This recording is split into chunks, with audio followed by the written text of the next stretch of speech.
Kembali lagi dalam pembahasan antihipertensi. Video kali ini akan menjelaskan terkait kalsium channel blockers dan direct vasodilators. So, stay tune ya.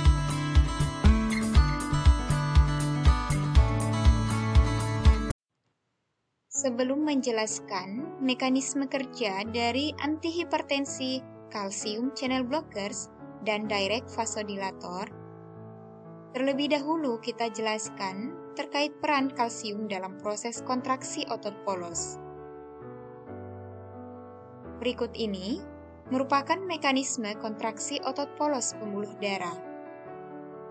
Yang pertama, konsentrasi kalsium intrasel meningkat ketika kalsium masuk ke dalam sel dan terjadi pelepasan ion kalsium dari retikulum sarkoplasma.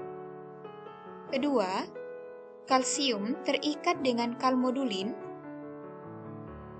Selanjutnya, kalsium kalmodulin mengaktifkan myosin light chain kinase atau disingkat MLCK. Aktivasi MLCK menyebabkan terjadinya fosforilasi pada myosin. Fosforilasi myosin akan menyebabkan peningkatan aktivitas dari myosin ATPase, sehingga terjadilah ikatan antara aktin dan myosin yang pada akhirnya menyebabkan terjadinya kontraksi otot polos. Peningkatan tekanan darah dikaitkan dengan terjadinya kontraksi otot polos atau dikenal dengan istilah peningkatan resistensi perifer. Oleh karena itu, salah satu cara untuk menurunkan tekanan darah yaitu menurunkan konsentrasi kalsium intrasel dengan cara memblok kanal kalsium sehingga kalsium tidak masuk ke dalam sel.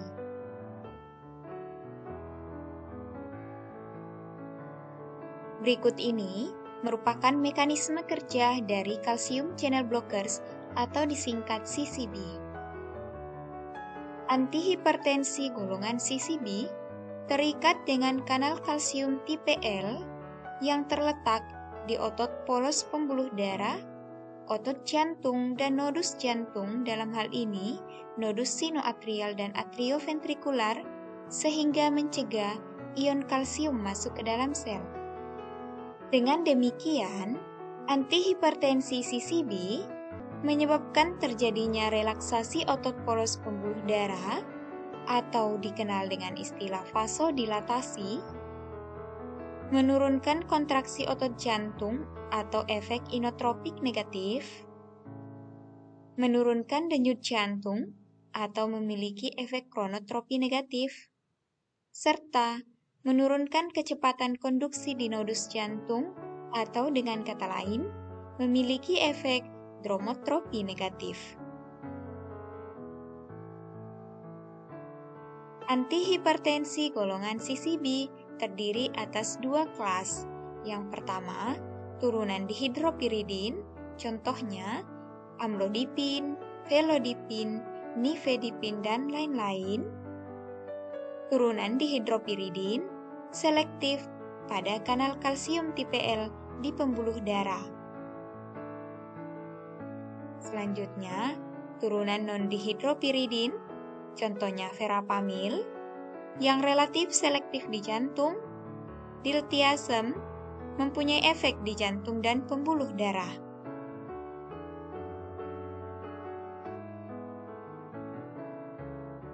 Efek samping dari turunan dihidropiridin yaitu menyebabkan sakit kepala, peningkatan hipotensi, edema, dan refleks takikardi.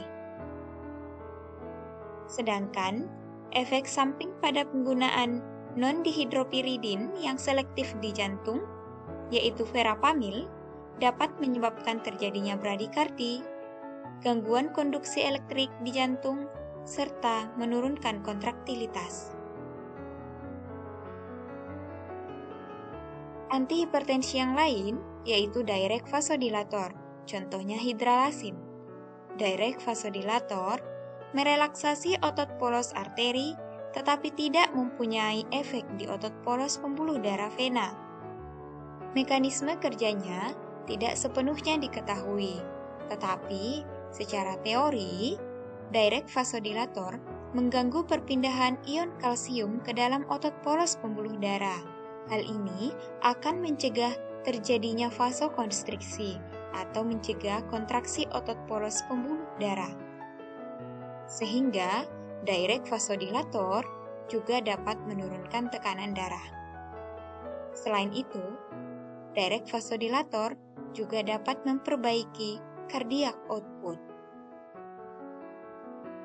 Efek samping pada penggunaan hidralazin meliputi sakit kepala, mual, hipotensi, palpitasi, takikardi, pusing, dan dapat menyebabkan terjadinya angina akibat stimulasi dari sistem saraf simpatis. FDA menyetujui penggunaan hidralazin tidak sebagai lini pertama pada pengobatan hipertensi esensial. Pada penggunaannya, hidralazin dikombinasikan dengan antihipertensi lain dalam pengobatan hipertensi. Terima kasih atas perhatiannya. Jangan lupa subscribe, like untuk mendapatkan notifikasi pada materi selanjutnya. See you!